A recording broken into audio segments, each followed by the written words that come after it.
Clemson Dubcast. It is Wednesday, April 5th. And if it's Wednesday, that means Paul Strelo's Midweek Recruiting Insider is up at TigerIllustrated.com. And it is chock full of good insight, intel on not just recruiting, also some insight into Troy Stellato as he tries to prove that he can stay injury-free moving forward. My good friends Blake Smith and Brooke Archenhold have been part of the podcast since the beginning, way back in August of 2018. They have an accomplished team of personal injury attorneys at Parham, Smith, and Archenhold based in Greenville. They are Clemson people, and their skillful attorneys have decades of experience in complicated litigation matters, taking a special interest in medical malpractice, nursing home abuse, and neglect, car accident cases that have left the individuals involved in serious trouble. For a free consultation at Parham, Smith, and Archenhold, call 864-990-4581 or online at parhamlaw.com. That's P-A-R-H-A-M law.com. Celero Communications, formerly known as Tandem Payment, is a full-service integrated electronic payments provider powered by leading-edge technology. Celero provides a wide array of merchant solutions, simplified payments. They make onboarding, taking payments, maintaining risk management and compliance, and getting support quick and easy. At Celero, they're all about helping you achieve sustainable growth as a business. Taking payments isn't the only thing your business needs. With Celero's solutions, you can manage inventory, sell products and services via social media,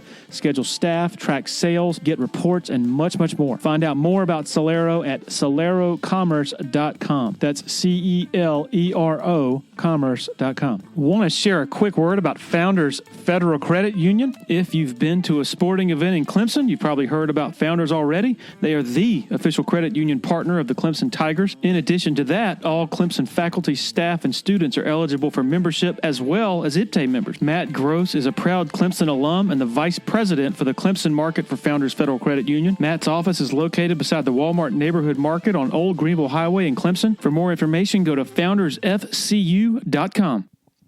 Okay, to our conversation with one of my favorite recurring guests of the podcast, Patrick Sapp, former Clemson football player, also father, current tight end, Josh Sapp. Great stuff here. Here we go.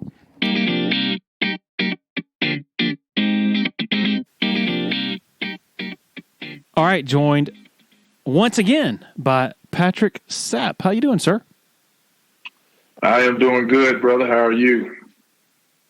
Doing fantastic. Doing fantastic. What are you up to these days? Are you still doing the the Top Golf in the hotel and Hyatt thing, or? I am doing something now about the last 8 months to a year that I've been really passionate about. It was kind of something I've always wanted to do, what my education is in. And so now, man, I'm co-owners in a mental health agency here in Greenville. Oh. Yeah, and that's, it's always been a passion of mine, mental health. And fortunately, at this stage of my life, I'm finally doing, one of the big things that I truly love, and that is rewarding on a daily basis. So it's been fun. It's Universal Therapeutic Services right here in Greenville. I'm seeing clients myself, but also it's me and another partner that are owners in the business. And so it's been fun. We see kids from 4 years old all the way up to the elderly with all the different types of mental health concerns and issues that you could think of. Is kind of our client based. And so it's been really rewarding, man. I'm in a happy place. Oh, that's great, man. Congratulations. Probably hard to describe just what mixing a profession with the sort of personal, like just the fulfillment. That's great. Yeah, it is. And I knew I always wanted to get to this, and I had an opportunity this year. The company is 5 years old, so it's been in existence for 5 years and doing a lot of great service. And I had an opportunity to become a partner in it, and I took it. And so I can't be happier, man. I'm really at home with what I'm doing now. As the father of an athlete at Clemson, and as a former athlete yourself from way back when, and also the coach, and also a coach of at Greenville High School, you probably have a pretty good window into some of the mental health topics, and sort of maybe a contrast with the mental health issues of your time were probably different in that today's athlete is in such a prominent place, much more prominent place compared to when you were playing, just simply because of social media and all that. Now, I guess we can jump off into that, because that is a very big topic nowadays that I think any coach, Dabo Swinney, and any other coach who's worth his whistle or salary, so to speak, is certainly placing a big emphasis on this as something that has to be sort of tackled head on and addressed. Yeah, I would. I mean, I think you're dead on. It's definitely a different world from my time, so to speak, to now, what athletes are dealing with on the big stage, right? And I think the big stage is relative to each situation, each school, regardless of the size. I think football is just such a popular sport if we're talking about football, but in all sports, it's definitely a high demand and a public figure. And I think social media, really sheds a light on that, because now your life is so public, so early on in the process. And you're dealing with immaturity and young people having a big platform. And so they don't always make the right decisions with that. And then you got to understand the emotional side around what social media does, right? If people agree with you and love you and likes and all that becomes important, but also with that, the criticism becomes important, and what people say, and people could say anything and people could agree with anything. And so it's really trying to help athletes navigate that it's truly about where you're at, and truly about what's inside of you, and truly about your own thoughts, more so than it is what's out there. You can't say stay away from it. You can't say, hey, stay off of it. It's just not reality anymore. I mean, because every business you could think of, every sport you could think of uses social media itself to promote itself, to find customers, to get people to support.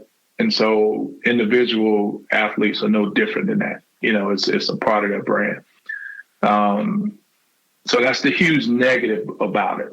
But I think the positives that's different than my time is that we did not truly understand our value and our brand. And I've always spoke about understanding your brand as a young man and as a college athlete.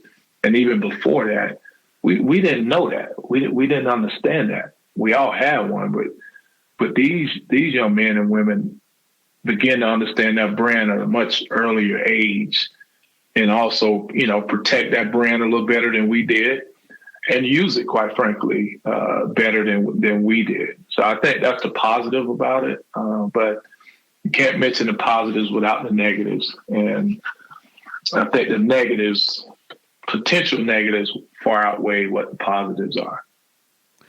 What did criticism look like for you back in the early 90s? Like, what was it? I mean, obviously, the only sort of medium where fans could really get to you, I guess, with criticism was radio, and maybe physically at the at the games when they're like booing or something. But that's it. Like that. Is there any? Were there any other ways that criticism sort of reached you?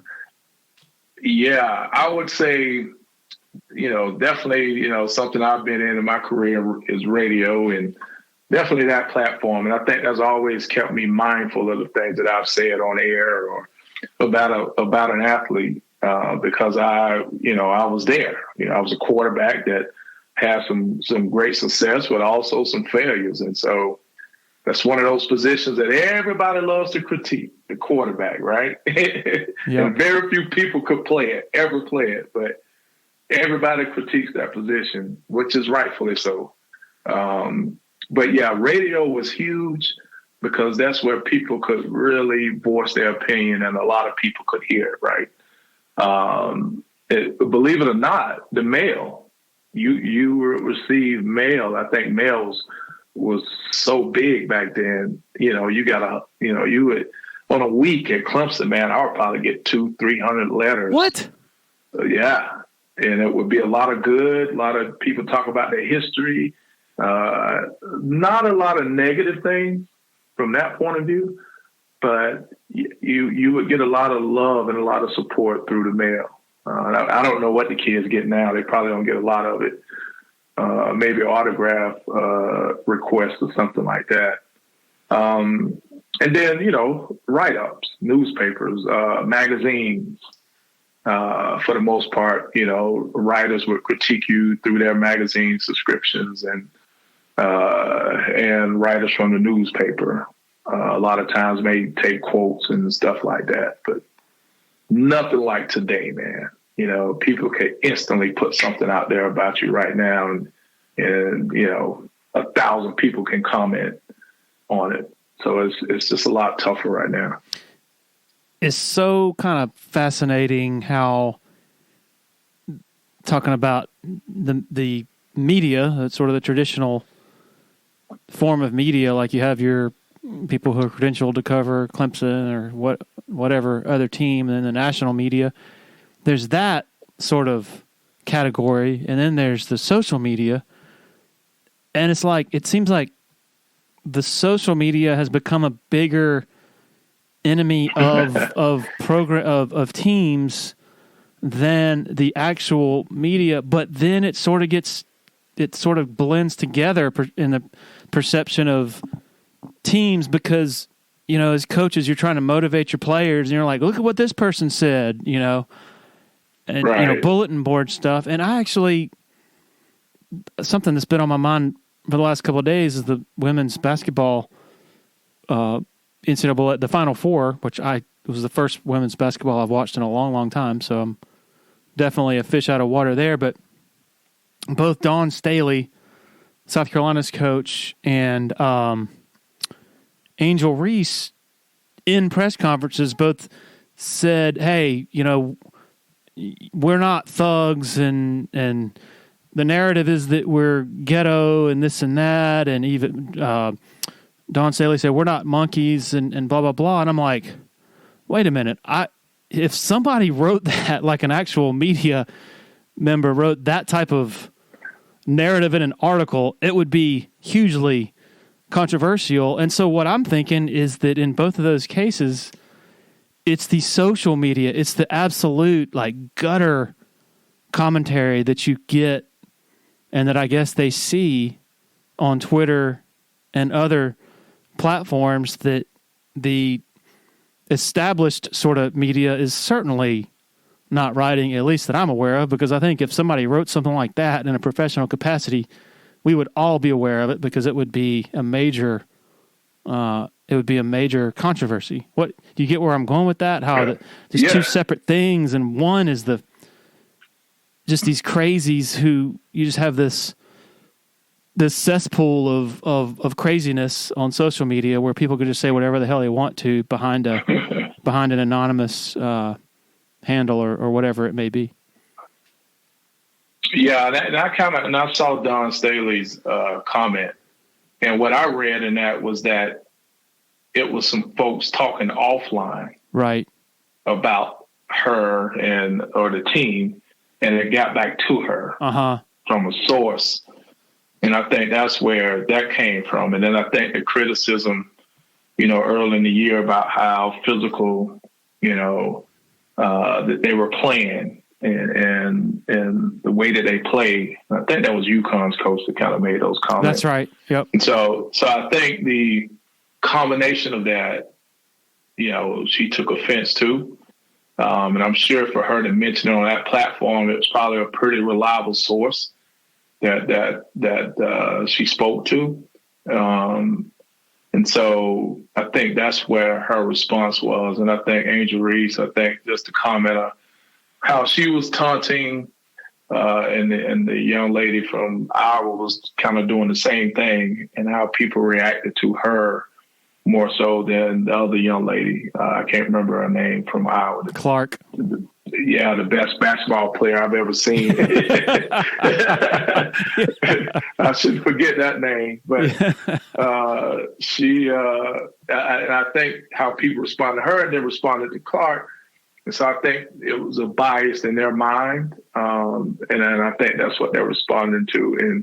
And I think you're right. I think the problem that I have, if I have any with the media, because I'm a part of the media, I do the little Fox show, and I've done a lot of, with the radio stuff. So I'm careful as to how I say that. But I think the difference is that everything is opinionated now with mainstream media, right? It's very few, you may have factual things that are reported, but then you come behind the facts and you give opinion about the facts. And the opinion is all social media.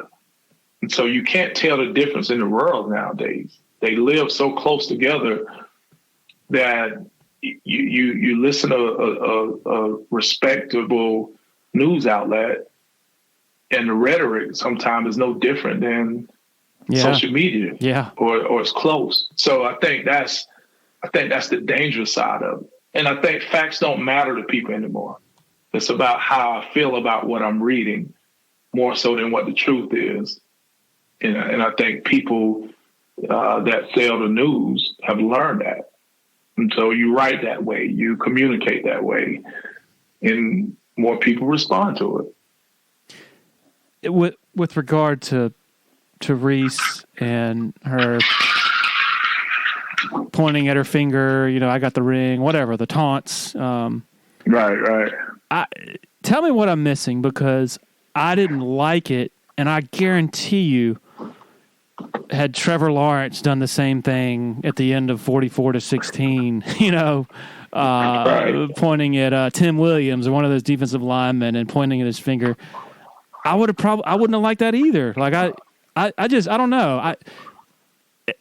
It seems like in the social media sphere that if you didn't like that and you said, come on, show some class, act like you've been there, and you're white, that automatically means it has racist undertones. And I don't get that. Please help me understand, educate me on that, and how that is fair for people just to throw that out there when in a lot of cases I kind of think that it doesn't matter what color the person is who's doing it. I think a lot of people be like, come on, act like you've been there before. Show some class.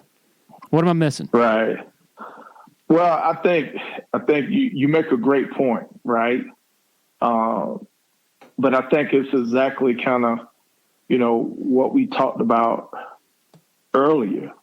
I think a lot of us as minorities are defensive about things because of how things have been represented in the past. And sometimes we can't run away from the past. Sometimes it comes up. And I do think that, and I think here's where this issue comes from in particular, right? So I think it's two parts. So this situation, Clark did some taunting herself. Yeah. And nobody really raised an issue about it at all. Nobody said classless. Nobody said any of those things. Just, hey, this is a good player and she got an edge and she plays hard and she's hyper competitive. People use those terms when it came to Clark. She's just competitive. She's a competitor and, she has emotion about the game. But then Angel Reese does it. It's kind of said she's classless or she's taunting or act like you've been there before. Well, she ain't been there before. Right. And she hadn't changed the way she played the game all year. Because the last game before this game, she drew a ring on her finger. I don't know if people remember that. But she took a Sharpie at the end of the game and drew a ring, and a couple other players did it on her team. So she just didn't do that all of a sudden against Iowa. She had already done it. And if you watch her play against South Carolina, against anybody all year, she's a very emotional player. She talked smack the whole game, which as a former athlete, I love it. It's competitive to me, regardless of what color you are. I love it. Yeah. And I guarantee you, Clark's response to that was genuine. Because when you're a competitor and somebody does that, it fuels you. You don't look at them like they're classes. You look at it like, I'm coming for revenge. That's how athletes look at it. When you think about it, Deion Sanders is one of the biggest trash talkers in the world. But guess what he did? He backed it up. So you couldn't say like, oh, this dude is classless. He was just better than everybody. And he knew it. So I think we all are different. So I think you see a difference in how athletes respond to that and a difference to other folks. But I think race always get attached to it because of the scars of history with us as Black people and minorities. And I think it's easy to jump to that. I'm not easy to jump to that person, but I've seen racism. I've seen things that are unfairly how they're reported or how they're talked about when it comes to one person to another. I know it exists. And I think right now, if you look at the world, everything has to be one way or another. Everything has to be polar opposite. And everything has to be outliers. There's nothing in between. And I think you have people that said that was classless, that was not racist. And I don't think the majority of the people that said that was racist. But I think you have some that did. And then I think you have some minorities that responded to that live way on the other side of that correspond to everything that happens that way. And I think you have a lot of minorities that's in the middle that, hey, I don't agree with that was classless, or I do agree with that was classless, that have a better pulse on things. So I think the middle don't sell anything, right? The middle don't get the clicks. The extremes get the clicks. And I think us as consumers of news and articles and write-ups, we got to be aware of how things really work to control our own space and our own head space about it. You know, I think that's no different than politics, man. It's the middle of the country should be the ones that are the loudest and the speakers, but the middle don't have that loud voice because it don't move the needle. Their streams do. Also, there's you have to comment right away, on something. Yeah. And I never said anything about the Reese Clark thing just because I'm like, this is not my domain. I mean, I had my instant reaction to it, which I shared a few minutes ago. But as you pointed out, context is very important. And, I didn't know until I read about it that, hey, Clark is a notorious trash talker. As she said afterwards, she said, I don't have a problem with what Reese did. We're two competitors, cutthroat competitors. We go back and forth. And you look at the ratings for that Final Four and just through the freaking roof. Good for that sport. But that means you had a lot of very casual viewers who were probably watching for the first time. And those are the ingredients for that type of controversy or a reaction to it being what it was, is you don't have a lot of people who are familiar with the context. Like you just said, you watched Reese for a lot of the season. That's just the type of player she is. And a lot of people didn't know that Clark did some of the same stuff. Anyway, my point is I'm glad I didn't comment on it publicly initially because I would, after talking to you and after considering it more, I would probably have a more nuanced take on it. Reflective of the reality and context. Yeah, I played against some guys and with some guys that are just to the extremes of everything. And a lot of that just in lines with their passion and personality. And I could guarantee you that Angel Reese lives her life loud. I think she's a heck of a teammate to her teammates. I think she brings energy. She seems like she's one of those players that bring energy to practice and everything else. And I will say this, and I know this is not, I can't compare the two, but in some ways I can. And I'm not comparing the talent, but maybe I can, is Magic and Bird. Yeah. You know, when they're in college, the way they competed. And people didn't know Bird was dirty. Bird talked smack. He was just as, competitive as all get out. But his image was one way. And then here you have Magic, this guy that just, has this charisma, this trash talker. He's not really just about the game. He's about the showboating of the game. And it's like, no, you had two guys that was probably more competitive than anybody that they played against. And the package and the perception was written and perceived differently. And so I think you could say that about these two, is that, man, I could tell that the young lady from Iowa, she was competitive. Ain't no way you can play the way she played without having an edge. And I love it, man. I think it's good for the sport, and I'm glad young ladies get out there and have the passion like that. That's awesome for the sport. How do you react when you hear people say, okay, well, college athletes are getting paid now through NIL and other means that they weren't before, and so if they're getting paid now, we get to criticize them because they're basically employees, just like a professional endeavor. So I'm not going to hesitate to criticize them if they're not really student athletes. What do you? I'm guessing you've heard that line of thought. I'm just curious what you think of it. Well, yeah. So it's a bunch of hats I can wear about responding to that, but I'll just say kind of where I truly stand with it. I don't see much wrong with criticizing players. I think the personal things is where I have an issue with. But if you criticize my play on the field, hey, I'm a big boy. I'm a big man. I can deal with it. Some can deal with it better than others.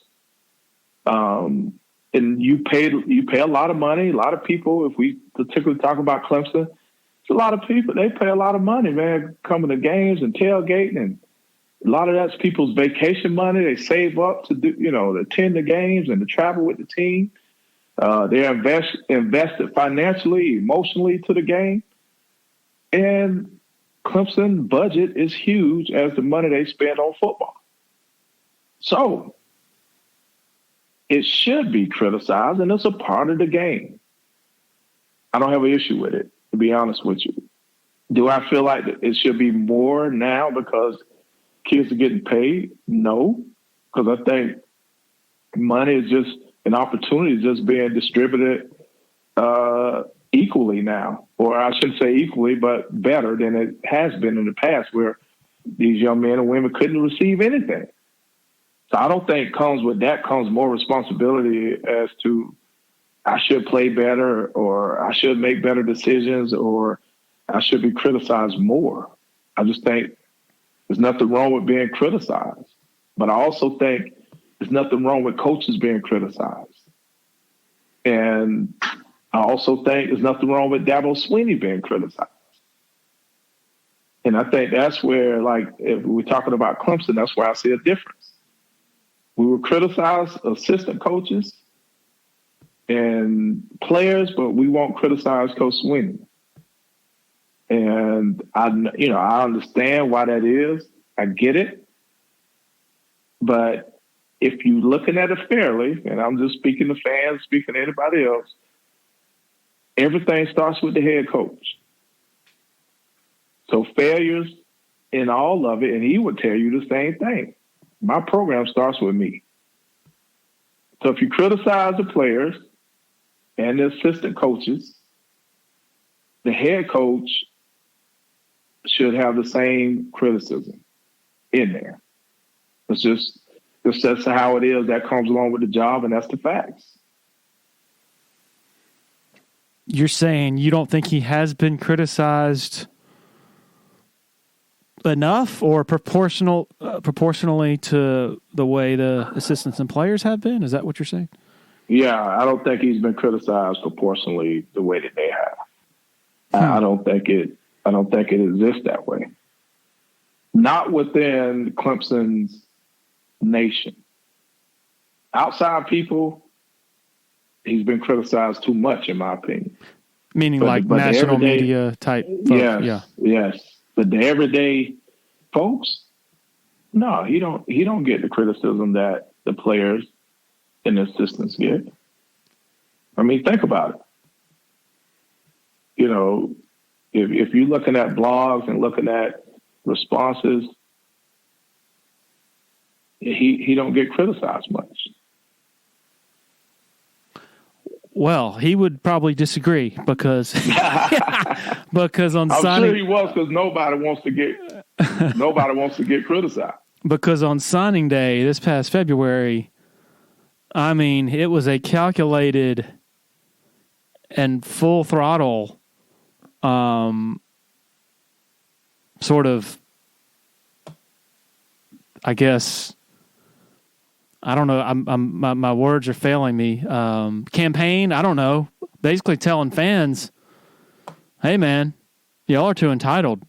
Y'all forget how hard it was for us to win an ACC title." And I mean, it was. I don't know if you saw any. Well, I think. Yeah. I think what he said is valid, but I'm saying that's not criticizing coach, because I'm talking about the personal one-to-one criticism.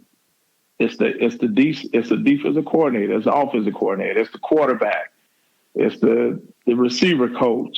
It's all those things is what we get, but nothing's rarely directed right at Coach Swinney, is what I'm saying.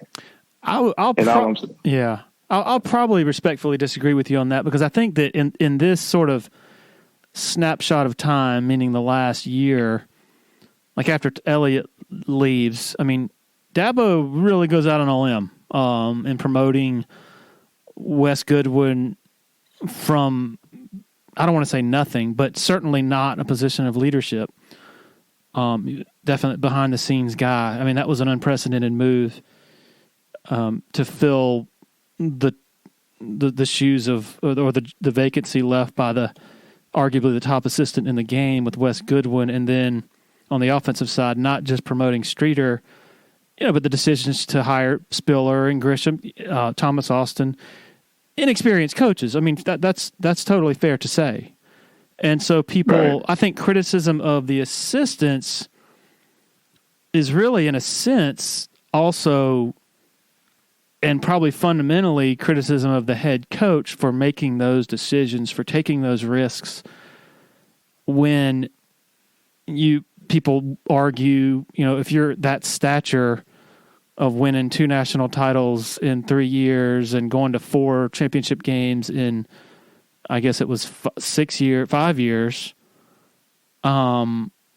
you should go out and, hire the biggest name that you can, which is exactly what he turned around and did in January in hiring Garrett Riley. And then we haven't even gotten into the Daniel, the walk-on sort of pipeline that, I mean, there are plenty of people who aren't fans of that whole trend in terms of what it does to maybe their overall scholarship numbers. So I don't know. I hear what you're saying. I think that it's almost like, he's been here, this is 14 years, he's going into his 15th season.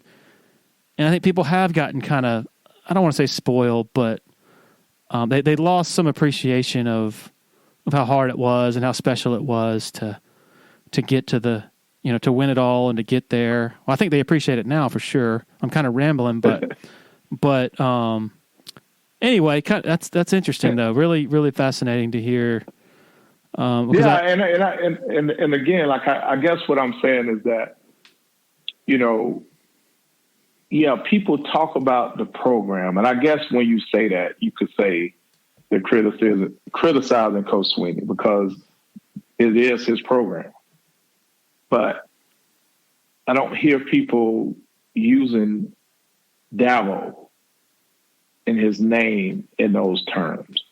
And I think that's what I'm saying. I've seen them over and over talk about a particular player and talk about particular coaches. Yep. And all I'm saying is the responsibility is at the head coach. And as a player, I have my own responsibility. And as an assistant, you have your responsibilities. But I know he will tell you everything that we have starts with me. And so when I say that, I'm not criticizing coach or saying he should get more blame or he made mistakes.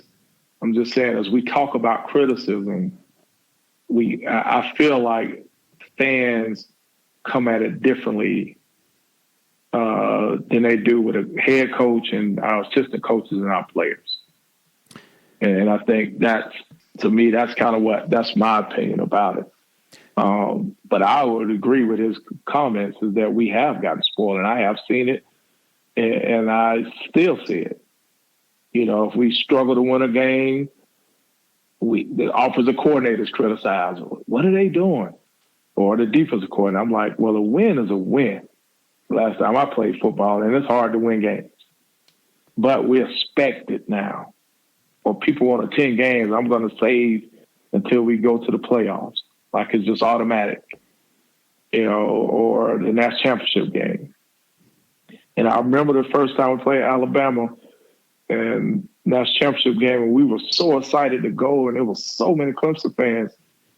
And the Alabama fan was just walking around like, we done been here. Yep. You know what I'm saying? And I remember thinking like, man, they just daggone conceited and spoiled. Like this is just, another game to them. And for us, we're on top of the moon. And sadly, that's where we are now at Clemson. It's well, maybe it's all related to your credit card payment. Yeah. Maybe those Alabama fans were like, God, that's a lot of money. Yeah. And now Clemson fans are like, oh, it's been a lot of money spent over the last 6-7 years. But as a player, I know, we're supposed to beat Furman. We play Furman. But sometimes Furman come out and have a hell of a game plan, and they have good players too. And you just don't automatically beat them by 60. And that day you may be a little off. That happens. But guess what? We got to win. And I think that's what we got to get back to. And I know as a coach, that's your hardest job with every season is to say, hey, I don't care how many games we won last year. We haven't won one game this year. You guys ain't won a game yet. You've been here 3 years, but this season is totally different. And so you got to refocus those kids and put the hunger and the drive back into them every week and every season. And it's not an easy job when you've been on top of the hill for a long time. I do think it's fair for the head coach to say, hey, the standard around here, y'all used to be absolutely overjoyed with winning an ACC championship, and now it's just like ho-hum. I think it's totally fair for him to say that shouldn't be taken for granted. I shouldn't be taken for granted. But, and I think I wrote this a couple of days after his sermon in February, when he steps to the top of the hill after he gets off the bus 7 Saturdays every fall, and he sees a full stadium, even for Furman, even for Louisiana Tech, he shouldn't take that for granted either, because that's expensive for a lot of fans to do that, to fill the stadium, even for the games that aren't so big. And it's rare. You look at a lot of the big stadiums out there right now, they're not filled to that degree with that frequency. So maybe it's kind of a mutual thing. Both sides should maybe learn to better appreciate the other a little bit. Well, I agree with that. That's why I said when you asked the question about players being criticized, and I'm like, yes, because that's a part of it. And it's a part of growing. That's a part of maturing as a person. But as a fan, that comes along with my ticket, the money I spend, my season tickets, my parking, and all of that. And the experience that I'm going to have, it comes along with it. And people that's in it, you should understand that. But like anything, we can get bothered by it at times. We can get tired of it at times, and we can succumb to it at times. There's just the human side of us, regardless of who we are. And I think you always are going to see that in the sport. Some head coaches go fly off on criticism. Some players are going to fly off on criticism. I think I've seen it affect DJ's play last year. That he succumbed to criticism. And so, it affects us differently, and it affects us differently at different times. If you're in the Columbia or Sumter or PD areas and you're in any way interested in buying and selling a home, commercial property, land, need to consider reaching out to Uptown Realty. They're based out of Sumter and run by a friend of mine, Patrick Enzer, big Clemson guy, used to cover the Tigers in a newspaper capacity, longtime supporter of Tiger Illustrated, longtime listener to the Dubcast. The home buying process should be an enjoyable experience, so let Patrick and his staff do all the heavy lifting. All you got to do is pick up the phone and call 803-774-0435 or go to uptownrealtysc.com. Another loyal supporter of the Dubcast is Blackacre Law Firm in Greenville, a subsidiary of Parham Smith & Archenhold. Blackacre helps South Carolina residents achieve their dreams of home ownership by providing experienced professional representation for real estate closings. Attention to detail is crucial in real estate law. Blackacre is committed to making sure nothing gets by them preparing residential or commercial closings. Blackacre also offers estate planning services for their clients in the Greenville area. Find out more about Blackacre at 864-326-3507. When you're ready for a complete renovation in your home or business, open the door to more with Harris Home and Harris Commercial. Their local experienced team will totally transform any room space, from beautiful floor coverings to construction to finished details. Harris handles every step of your renovation process, whether it's a kitchen or living room or an industrial or educational setting, like some of the positively stunning work they've done at Clemson University. Go to discoverharris.com and experience a total renovation transformation from Harris Home and Harris Commercial. Dabo's decision to make a change at offensive coordinator might have been the most significant move he's made. It was definitely the biggest splash he's made, I think, as far as making a move that a lot of people didn't anticipate and then following it by going out and getting a huge name, a name that is certainly bigger than Venables was when he pulled him from Oklahoma, certainly bigger than Chad Morris's was when he pulled him from Tulsa. Did you think it could happen? Did you think it would happen before it happened in the wake of the loss to Tennessee in the Orange Bowl? Because I didn't think it was going to happen. Yeah. So here, yes, I did think he was capable and could happen. When I was, one of the things I almost had an opportunity to coach with Coach Swinney when he first took the job. And it just didn't work out for things from the perception of the university at the time. So, wait, what do you mean? Sounds like that sounds interesting. Yeah, like he wanted to hire me and Levon as offensive analyst, defensive analyst. But it didn't happen because we were in the recession in 2008 and 2007 around that time, and the university had furloughed some people, and so having extra coaches was not a huge thing at the time. The Alabama was probably one of the few doing it that athletics thought it wouldn't be a good look. So it never happened. one of the few coaches I would have coached with because I had other opportunities, but he was the one that I would have taken because I felt like we aligned in a lot of ways in how we were and coaching is not just coaching football, but it's raising men, right? And one of the biggest things about me about sports is the life lessons that it teaches. And I think he looks at it the same way. But anyway, to say that, when he fired Billy Napier, to me, I said, okay, he gonna be successful. Not who he hired after Billy, which was a great hire with Chad, but when he fired him, because one of the toughest things, and a lot of failures of young coaches, is they don't know how to separate friendship and coaching.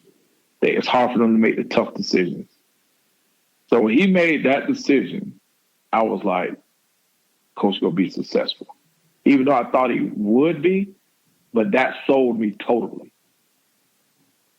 And so when it came to Brandon, I love Brandon. You know, he was a freshman my last year. I've known him a long time. Would do anything for him.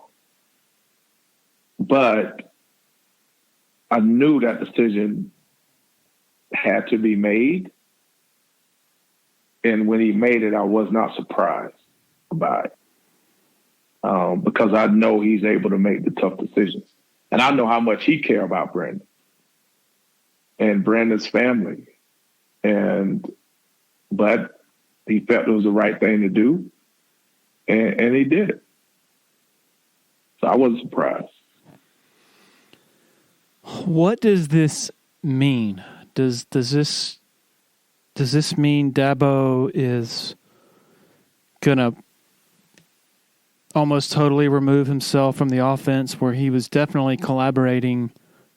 I mean, I don't think he was sitting there calling all the plays, but he was certainly a part of the collaborative process with Streeter and with Tony in recent years. It feels like he's handing Garrett the keys and that Garrett wouldn't be here if he did not have the keys and that it's his show. Is that the way it feels to you? I think so. Because I don't think he really wants to dabble in the offense. Because again, a part of that hire, when he hired Chad, he knew he was not going to be able to dabble in the offense. And he knew that what was best, where he could focus on his talent.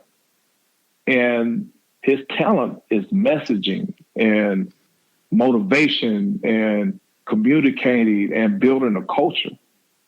And you can't do that calling offense or calling defense and being a head coach and dialing into each one of your players and investing in them as players individually if you're doing all of those things. So I think he realized maybe this is too much of a strain on me and it's taking me away from what I'm good at. So yes, I think hiring Riley was a part of that decision. Give him the offense. Yeah, I'm going to learn it, but I don't need to be in the strategy of it and what to call and what not to call and the corrections and all those things. I think that's just not what he's good at, and that's not his strength. When Chad got here, it was a totally different time with offensive football in the college game, in that no huddle spread stuff was different back then, especially in the ACC. Nobody else was really doing that type of thing, so it looked different instantly to the average fan.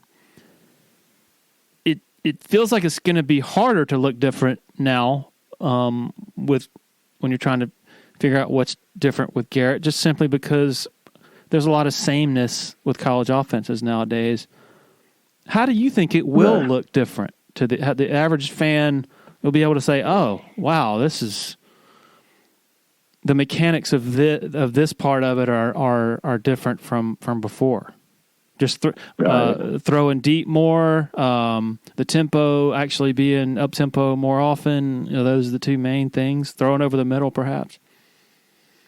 Yeah, I would. A lot of schools run air raid principal offense, and this is what Garrett runs. And that system was really built with a tight end being on the field 99% of the time with that offense. And it's more about spreading the defense. Your concepts in the passing game are about finding those gaps and those holes and attacking those gaps in the defense. But most importantly, it's an offense that you can change and counter routes and formations within real time once you learn the base of it. So it doesn't take a half to make adjustments. It don't take a series to make an adjustment. If I see something now, the way that it's designed, I'm able to change this route to that route in this personnel grouping and keep all the concepts the same. And the quarterback understands it like that, and he can make those throws. And then it gives the quarterback opportunities to change plays from run to pass, pass to run, as well as change routes without having to change the whole concept of the offense. So I think you'll say offense that's going to move, adjust. If a defense run a 3-3 stack, it's going to be effective against that. If they run a traditional 4-3 front, they're going to be able to attack that. If they are a nickel-type defense, you're going to be able to attack those things. So it gives you the option to change and be diverse on a dime. I think the biggest obvious change, you're going to see the tight end in this offense production go way up and be way more effective in this offense because he's going to be on the field 99% of the time, and a lot of the passing game he's a part of. And so those matchups with linebackers and safeties and those vertical throws in the middle of the field and crossing routes and flooding zones with guys are going to make it easier for Cade, but also the production from that position is going to increase. So I think that's what fans will see. I think you'll see an offense that can move the ball and be consistent moving it. And I think you'll see some fun. I think this offense fits a young quarterback because if you're just smart and you learn it and you know it and you know defenses, you can make a lot of the right decisions majority of the time. And they're not all difficult throws. It'll be some easy throws for them. Is this offense similar to what y'all run at Greenville? Man, it is the exact same thing. Wow. Exact same offense. And I mean, some of the same calls. So when Riley came in, my son he called me like happy because he was like, Dad, it's some of the same terminology and the exact same offense. And so of course we use my son all over the field in that offense. And then from what I've saw, the scrimmages of our going in the spring, I think that's why he's having a lot of success with it. And but Brennan Stool and Ennis and those guys are having success at that tight end position because it's valuable in this offense. You can go fast without having to run the tight end off, run another receiver in, run to the receiver in, run the tight end off. No, you put him in the backfield to block. You put him at the home spot and have him blocking, catch the ball from there. A lot of misdirection with it. So it's fun for that group. I know Coach Richardson is happy because he's an air raid coach too. So I think the two of them together is gonna have some good success.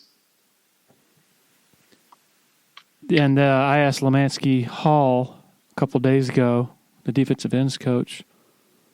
I said, what does this new offense look like to you? What strikes you about it after having practiced against it for 3 weeks or whatever? He says, a lot of 12 personnel. So that's music. That's music to the ears of tight ends. I don't know if that's maybe in part because they don't have any receivers right now. You got 7 scholarship receivers who are on the shelf. But Yeah, that's a great point. Now it's the design of the offense. It's the way it's designed. Everybody can't do it that way, but if you got receiving tight ends that can block, but can actually run routes and got some speed and can get open, it's huge. I mean, because those guys are going to be able to mismatch against linebackers and safeties, the guys that guard the middle of the field or nickelbacks. So if you got some good ones, you want to use it. You don't want to take them off the field. In a press conference, Garrett Riley comes across as mild-mannered and gentlemanly, really nice guy. But then when you watch him on the field, he's commanding. He is running that show when they're going through their tempo period. Booming voice, let's go, finish. And it's his voice. Right. What have you been able to pick up just in the overall persona from him, and also maybe the impression he made upon the first introduction to the offense back in January or February? Yeah, that's a great point. A lot of people say that about Coach Swinney, don't they? Man, he's such a nice, mild-mannered guy. But if you go to practice and if you can hear, you would hear some choice words and a different personality than you thought. But yeah, I think it's fun to have a son on the team, but we get a chance to talk. But he telling me about the first meeting they had, and he was saying very seldom does any other coaches in the past, outside of maybe some defensive coaches, they ever use some choice words in the meeting with the team in front of Coach Swinney. And in that first meeting, Riley used some choice words in that first introduction to the team. So he was like that, all those guys started smiling because, they want a coach that coaches hard and that's passionate about the game. And he definitely brings that, which I'm happy about. I think it'll be good for those guys. I don't want to overreact by saying, okay, the previous coaches were just too quiet or whatever, or you have to be loud and cuss to win. But the volume of the offensive side in the last few years, it was just quiet out there at practices. And I guess part of that was you had mild-mannered quarterbacks, mainly DJ, some Trevor as well, but Tony was really quiet. Brandon probably, just not the forceful personalities. This feels more like Chad Morris when he got here because he was so commanding and so forceful with his presence. Does that feel that way to you as well? Yeah, and I never want to coach. The worst thing you can do as a coach is to be somebody you're not, because players can see that a mile away. And once they sense that, you have lost them. I don't care what you do. You lost those kids at that point. So I never want somebody to be loud just to be loud, or to be forceful to be forceful, or, be who you are personality-wise. And if you see that program, Coach Swinney, I don't know where it gets it from, but that dude, the energy is through the roof. And I think a lot of times when you're in the quote unquote same business, sometimes if you're not a certain way or you're not as confident, a person that is high energy you feel like you gotta be calmer or calm down and allow that person energy to kind of lead. And then you have those that don't give a damn about who you are. I'm gonna be me. And I think that's what you see with Chad, and I think Coach Riley is that. We're all men. We all bring value to the table. And we're all here to win. And so I'm gonna get it done the way that I know how to get it done. And my energy is gonna match your energy. And I think that's the difference in that. Kyle Richardson brought something up last week at his press conference with us that a lot of people probably hadn't thought about because, when you're talking about inexperience with assistant coaches on Clemson's staff, you talk about Wes Goodwin and Grisham and Spiller and others. He pointed out, I had never coached tight ends before last year. And so it was he got thrown into the grease too. And he feels like he's so much better now a year later, having gone through that experience, and will be a better tight ends coach as a result. Can you maybe elaborate on that? And I never really thought of it that way, just because when he gets promoted, you think, oh, passing game coordinator, tight ends, and it never really dawned on me. Oh, has he ever coached tight ends? No, I know he hadn't, and and that's one of the things I knew. That's some of the stuff, as I know. Hey, he might not be able to teach in his first year as a coach. There's some things he's going to have to, negate in order to get A done or B done. I can't do C and D. And so as a first-year coach, you kind of have to put those priorities in perspective.